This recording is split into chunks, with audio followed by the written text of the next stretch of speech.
চতুর্দিক মরুভূমি, বালি আর বালি। আর মরুভূমির ভিতরে আপনি আমি হেঁটে যায় ওই মাঝখান থেকে আবার ঘুরে আসতে পারবো না, উঠের দরকার। তো এক ব্যক্তি উঠের উপর উঠের মধ্যে তার খাবার পানীয় যা কিছু লাগে, অর্থ করি যা ছিল সব কিছু নিয়ে মরুভূমি পার হইতেছিল।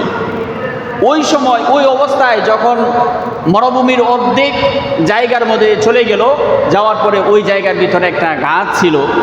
তো একটু ছায়ার জন্য, একটু আরামের জন্য ওই গাছের নিচে যায় উটটাকে রাইখা বসছে। কিন্তু উনি ভুলে গেছে যে উটটাকে বাইরে রাখা লাগবে। তো আল্লাহর ওই গোলাম উট রাইখা ওই জায়গার ভিতরে ঘুমায় গেছে, ক্লান্তির কারণে ঘুমায় এসে গেছে, চোখে ঘুমায় গেছে। ঘুম থেকে উঠছে, উঠার পরে দেখে যে ওই জায়গা উট নেই। তো আল্লাহর গোলাম পেরেশান হয়ে গেছে। নবীজি বলেন ওই সময় ওই লোকটা আল্লাহ পাকের কাছে কান্না করতেছিল আর বলতেছিল যে এই জায়গা থেকে ফিরে আমি আর যাইতে পারবো না, কারণ এই মরুভূমি পার হয়ে আমি আমার ওই কিনারে যাওয়া সম্ভব হবে না, আমার মৃত্যু হয়ে যাবে। তো ওই লোকটা আল্লাহ পাকের কাছে তওবা করলো। ইস্তিগফার করার পরে, তওবা করার পরে লোকটা বলতেছে, আল্লাহ আমার তো মৃত্যু হবেই, কিন্তু মৃত্যুর আগে আমি তওবা করে তোমার কাছ থেকে দুনিয়ার মায়া আমি ত্যাগ করতে চাই। ওই লোকটা তওবা করলো। তওবা করার পরে উনি ঘুমায় গেছে। ঘুম থেকে উঠছে, কিছুক্ষণ ঘুমানোর পরে উনি ঘুম থেকে জাগনা হচ্ছে, ঘুম থেকে উঠছে। উঠার পরে হঠাৎ তাকায় দেখে যেই উট সে বাইন্ধে রাখছিল ওই উটটা আবার তার সম্মুখে দাঁড়ায় আছে। তো সাথে সাথে ওই ব্যক্তি আল্লাহ পাকে শুকরিয়া আদায় করতেছে, কিন্তু এতটা বেশি খুশি হয়েছে, বেশি খুশি হওয়ার কারণে বলতেছে যে আল্লাহ তুমি আমার গোলাম, আমি তোমার মালিক।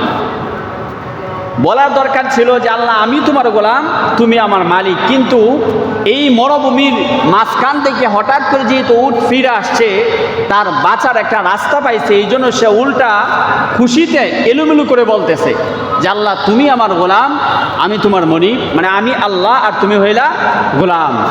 আল্লাহ পাক রব্বুল আলামিন আর শাহিমের উপর থেকে হাসতেছিলেন আর বলতেছিলেন যে আমার বান্দা কি বলতেছে সে নিজেও জানে না, খুশিতে আত্মহারা হয়ে গেছে।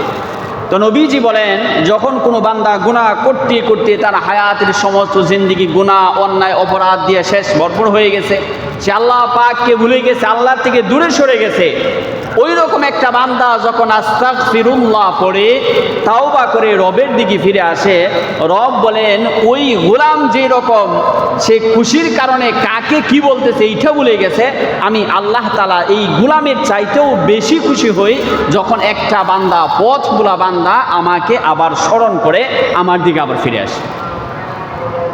তো আল্লাহ পাক রব্বুল আলামিন একটা নাফরমান গুনাহগার বান্দাকেও এত পরিমাণ ভালোবাসে,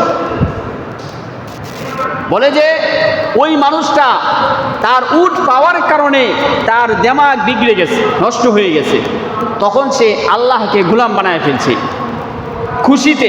তো আমি আল্লাহ তাআলা ওই লোকের চাইতেও বেশি খুশি হই যখন দেখি কোনো বান্দা নাফরমানি করে অন্যায় করে আমার থেকে অনেক দূরে সরে চলে গেছে আর একটা সময় তওবা করে ফিরে আসছে, তো এই বান্দার পরে আল্লাহ তাআলা সবচেয়ে বেশি খুশি হন। আর এই জন্যই আল্লাহ পাক রব্বুল আলামিন কোরআনুল কারীমের মধ্যে বলেছেন, ইয়া আইয়ুহাল্লাযীনা আমানু তুবু ইলাল্লাহি তাওবাতান নাসুহা। আল্লাহ পাক রব্বুল আলামিন বলেন হে ঈমানদারেরা, বিশ্বাসীরা। আল্লাহ তাআলা এখানে কাফিরদের কথা বলে নাই, আমরা যারা ঈমান আনছি, কালেমা পড়ছি, মুসলমান হইছি, আমাদেরকে আল্লাহ তাআলা বলতেছেন ইয়া আইয়ুহাল্লাযীনা আমানু, এই বিশ্বাসীরা, তুবু ইলাল্লাহি তাওবাতান নাসুহা, তোমরা সঠিক যে তওবা আছে ওই তওবাটাই করো। তো তওবা করলে আল্লাহ পাক রব্বুল আলামিন আপনাকে আমাকে মাফ তো করবেই, আল্লাহ তাআলা সবচেয়ে বেশি ভালোবাসবে।